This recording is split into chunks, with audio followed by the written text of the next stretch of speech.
तो सर, जिस तरीके से 14 तारीख के दिन रिया चक्रवर्ती की जो चैट सामने आ रही है और जो रिकॉर्डिंग सामने आ रही है, उसमें तो बातें ये आ रही हैं कि रिया चक्रवर्ती उनके पैसे को हड़पने की कोशिश कर रही है, जिसमें ये बातें सामने आ रही हैं कि सुशांत सिंह राजपूत के नाम पे एक ट्रस्ट बनाएंगे जिसका पैसा सैमुअल मोरिंडा और श्रुति मोदी और मैं हम तीनों के बिना कोई नहीं ले सकता। देखिए, एक बात स्पष्ट है, जो भी चीज़ें आज निकल कर आ रही है कि रिया के ऊपर सीबीआई को कतई भरोसा नहीं है और इसीलिए सीबीआई तो रिया की कर रही है जांच, पर मुंबई पुलिस ने अब तक क्यों नहीं की इस पूरे मामले पर, या तो रिया चक्रवर्ती को लेकर या दीपेश, सिद्धार्थ पिठानी, नीरज और तमाम ये जो मुख्य किरदार थे, उसी पर सवाल पैदा ये होता है कि रिया चक्रवर्ती को बचाने की कोशिश कौन कर रहा था लगातार। और देखिए, रिया चक्रवर्ती के एक बारे में तो मैं आपको बात बता दूं कि प्यार के नाम पर उन्होंने किया पीआर और उनका हुआ प्रायोजित साक्षात्कार। जब सीबीआई ने पूछे सवाल तो उन्हें आया गुस्सा अपरंपार। पर सवाल ये है कि मुंबई पुलिस और महाराष्ट्र की जो है यह उद्धव सरकार, वो सीबीआई के जांच के बीच क्यों बनी दीवार और क्यों न्याय से किया दूर सुशांत के परिवार को। तो ये सवाल है कि बार बार सुशांत के परिवार पर जो हमला कर रहे थे और सुसाइड लॉबी जो काम कर रही थी, आज लगातार उनका पर्दाफाश होता जा रहा है और हमें पता चल रहा है कि सुशांत की मौत जो थी वो आत्महत्या से नहीं, दरअसल ये सुनियोजित प्री प्लान्ड हत्या की गई उसकी, और ड्रग्स का भी लिंक था और उसमें पैसों का भी लेन देन था। सर, एक तरफ पैसे को लेकर इस तरीके की बातें सामने आ रही हैं और दूसरी तरफ श्रुति मोदी के वकील, पहले तो रिया चक्रवर्ती ने सुशांत सिंह राजपूत की छवि को बिगाड़ने की कोशिश की और अब इनके वकील ही आकर ये कहते हैं, उनके परिवार को बदनाम करने की कोशिश करते हैं और ये कहते हैं कि सुशांत सिंह राजपूत की बहनें भी ड्रग्स लेती थी। यही तो है ना कि देखिए, पिछले आज 79 दिन हो गए सुशांत को गए हुए और 11 दिन से सीबीआई लगी हुई है और 60-65 दिन तक मुंबई पुलिस लगी थी।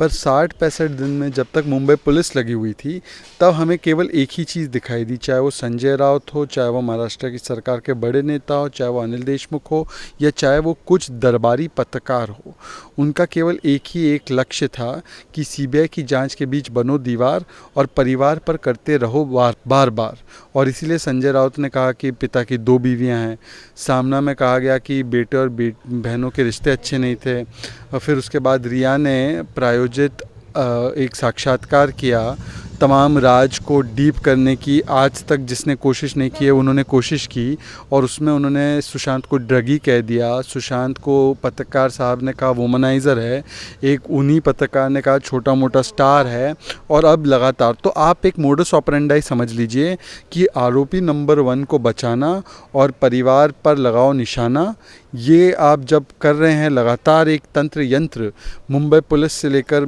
पीआर मशीनरी का खड़ा हो जाता है, तो आप समझिए कि ये यंत्र तंत्र किसके लिए खड़ा हुआ है। ये केवल आरोपी नंबर 1 रिया के लिए नहीं, बल्कि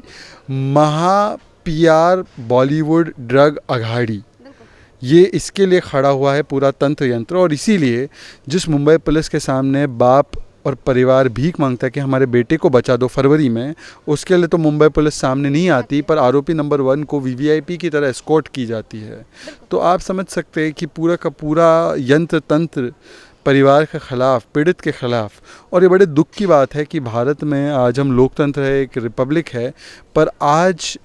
टाइम्स नाउ ऐसा आ चुका है रिपब्लिक में, भारत में, कि आप आरोपी नंबर 1 के लिए पूरा यंत्र तंत्र खड़ा है और पीड़ित परिवार के साथ कोई नहीं खड़ा था। इसीलिए 138 करोड़ की जनता ने ये ऐलान कर दिया और ये फैसला कर दिया कि चाहे जो हो जाए हम इस परिवार के साथ, पीड़ित के साथ खड़े रहेंगे। और अगर ना खड़े होते, अगर आपके जैसे मीडिया वाले नहीं होते, अगर हम जनता के लोग नहीं खड़े होते, तो आप बताइए कि क्या सुशांत को आज तक ये न्याय मिलने की कोई भी उम्मीद थी। तो जेसिका लाल मामला हो या चाहे वो और भी ऐसे मामले हो, नीलम कटारा जी का मामला हो या ये मामला हो, इसमें परिवार के साथ, पीड़ित के साथ जब जनता खड़ी होती है तभी न्याय मिलता है, क्योंकि आपको तो दिख रहा है कि किस तरीके से यहाँ पर अघाड़ी काम कर रही है। सर, एक और बात कि जिस तरीके से इन्होंने नेशनल टेलीविज़न पे आके सुशांत सिंह राजपूत की छवि को बिगाड़ने की कोशिश की, इन्होंने कहा कि सुशांत सिंह राजपूत ड्रग्स लेता था। बात ये भी है कि सर, जब विसरा रिपोर्ट आई थी उसमें ड्रग्स का नाम क्यों नहीं आया? या तो रिपोर्ट के साथ छेड़छाड़ की गई है या रिया चक्रवर्ती झूठ बोल रही है।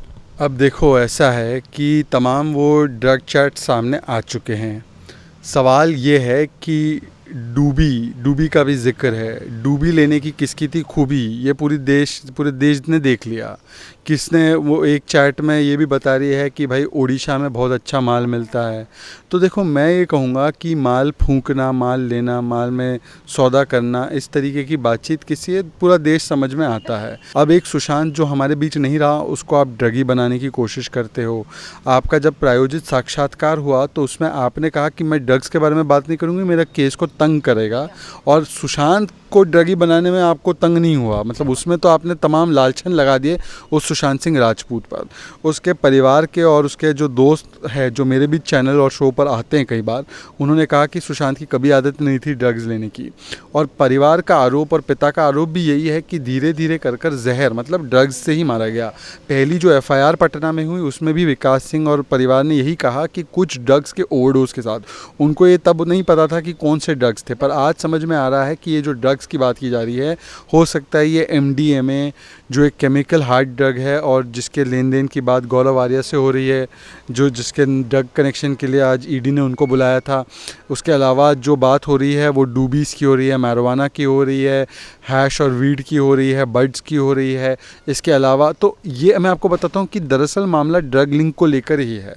सुशांत की मौत के पीछे एक बहुत बड़ा ड्रग माफिया का खुलासा हो सकता है अगर उसकी सही मायनों में जांच होती, क्योंकि रिया किससे बात कर रही थी और वो सप्लायर और पेडलर कौन थे, और वो पेडलर बिना राजनीतिक संरक्षण के, बिना पुलिस संरक्षण के काम ऑपरेट कर ही नहीं सकते। और हो सकता है कि उनकी जो सप्लायर्स की लिस्ट है उसमें कई सारे राजनेताओं के भी नाम और राज खुल जाएं। इसीलिए इस पूरे चीज़ को दबाने के लिए मुंबई पुलिस ने 65 दिन सिर्फ कवर अप जॉब करने की कोशिश की। इसीलिए पोस्टमार्टम से लेकर क्राइम सीन को मैनेज करने की पूरी लिंक लगा दी। और दुबई का भी जो एंगल निकल कर आ रहा है वो भी लिंक ड्रग्स से ही उसका लेना देना है। अब देखिए 60 दिन में बहुत समय होता है कि आप तमाम गवाहों को ख़त्म कर दें, पर मुझे खुशी इस बात की है कि CBI, ED और नारकोटिक्स ब्यूरो NCB, इन तीनों केंद्रीय एजेंसीज़ ने ड्रग लिंक पर ही जांच पड़ताल शिद्दत से शुरू कर दी है। आज भी सुशांत के घर CBI टीम गई थी वही ड्रग्स के एंगल को इन्वेस्टिगेट करने के लिए। सर, जिस तरीके से आपने ड्रग्स का नाम लिया तो वही अनिल देशमुख से पूछा जाता है, नारकोटिक्स टीम की तरफ से दबाव बनाया जाता है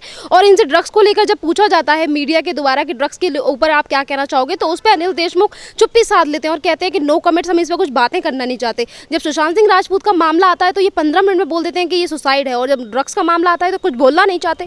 यही तो दिक्कत है। ये पहले दिन से 15 मिनट में इन्होंने बिना तमाम सबूतों को देखते हुए, और उल्टा उनको शायद पता होगा कि शरीर को देखकर ही पता चल रहा था कि ये आत्महत्या नहीं थी, क्योंकि ना आँख बाहर थी, ना ज़ुबान बाहर थी, लाइगेचर मार्क अलग तरीके से थे, और जो टाइम बताए जा रहे थे उसमें भी कई सारे सवाल निशान हैं। एक और आपको बात बता दूं, 14 तारीख को फ्लैटमेट्स ने, मतलब पेठानी, केशव, नीरज और दीपेश ने ये बताया था कि वो अफरा तफरी में थे क्योंकि दरवाज़ा खुल नहीं रहा था और सुबह से ये लोग दरवाज़ा खटखटा रहे थे, तो ये लोग घबराए हुए थे क्योंकि सुशांत रूम लॉक करके बैठे हुए थे। पर आज जो चैट निकल के आई है, दीपेश की चैट आई है जवेरी जी के साथ, और वो उसी समय की चैट है और बड़े सामान्य तरीके से बातचीत हो रही है। तो फ्लैटमेट का वर्जन भी झूठ था। पोस्टमार्टम रिपोर्ट पर मैं आपको बता दूं, पोस्टमार्टम पर कई सारे सवाल निशान एम्स के सुधीर गुप्ता जी की टीम ने उठाए हैं और उस पर रिपोर्ट देने वाली है। और सबसे बड़ी बात कि time of death he mention नहीं था, ऑटोप्सी भी 12 घंटे लेट की गई ताकि अगर शरीर में ड्रग्स हो तो वो मिट जाए।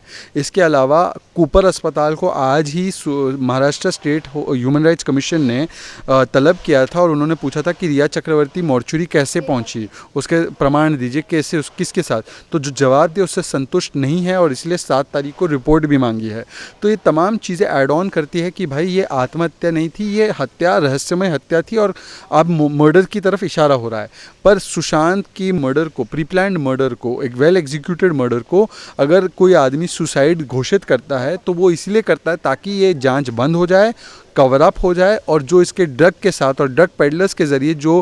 हो सकता है बहुत बड़ा युवा नेता जो पकड़ा जाता है, उसको बचाने की एक कवायद है। तो मैं सिर्फ इतना कहना चाहता हूँ कि अगर ये सुसाइड ही था तो 70-65 दिन तक महाराष्ट्र सरकार जांच क्यों करती रही? पहले ही सुसाइड बोलकर 3 दिन में बंद कर देती इन्वेस्टिगेशन,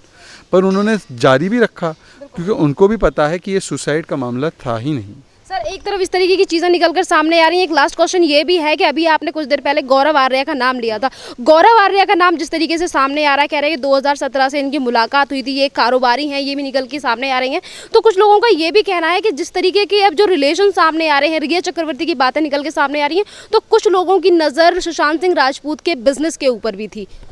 देखिए मोटिव्स कई सारे आपको अब समझ में आ रहे हैं और परिवार ने भी कहा है कि सुशांत के पैसे को ऐंठना और सुशांत की संपत्ति को